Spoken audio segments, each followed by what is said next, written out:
बकर में नौताइनात MS doctor Hasnain Khan Niazi और सदर YDA डॉक्टर एहसानुल्लाह घबड़ा के एजाज में इस्तकबालिया तकरीब मुनाकिद हुई, जिसमें CEO हेल्थ डॉक्टर मजहर अब्बास समेत डॉक्टर्स की बड़ी तादाद ने शिरकत की।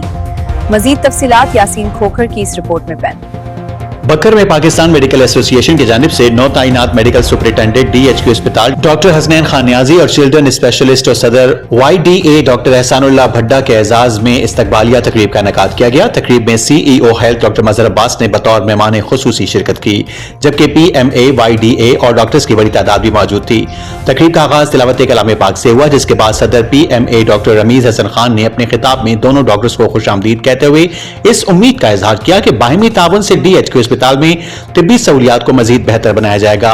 इस मौके पर डॉक्टर एहसानुल्लाह भड्डा ने पुरतपाक इस्तकबाल पर PMA और YDA का शुक्रिया अदा करते हुए कहा कि वो मरीजों की बेहतरीन खिदमत को अपनी अवलीन तरजीह बनाएंगे। जबकि नौ तैनात MS डॉक्टर हसनैन खान नियाजी ने कहा कि बकर के डॉक्टर्स में इत्तेहाद और टीम वर्क काबिल तहसीन है और वो तमाम स्टाफ के ताउन से अस्पताल की इंतजामी और तिब्बी अमूर को मजीद बेहतर बनाने के लिए भरपूर कोशिश करेंगे। मेहमान खुसूसी CEO हेल्थ डॉक्टर मजहर अब्बास ने डॉक्टर हसनैन खान नियाजी को नई जिम्मेदारियां संभालने पर मुबारकबाद देते हुए कहा कि उन्हें उम्मीद है कि नई इंतजामिया की क़यादत में DHQ अस्पताल बकर में मरीजों को मजीद बेहतर तिब्बी सहूलियात फराहम की जाएंगी। तकरीब के खिताम पर PMA और YDA की जानिब से मुअज़्ज़ज़ मेहमानों को फूलों के गुलदस्ते पेश किए गए, जबकि सदर PMA डॉक्टर रमीज हसन खान ने तमाम शुरा और मेहमानों का शुक्रिया अदा किया।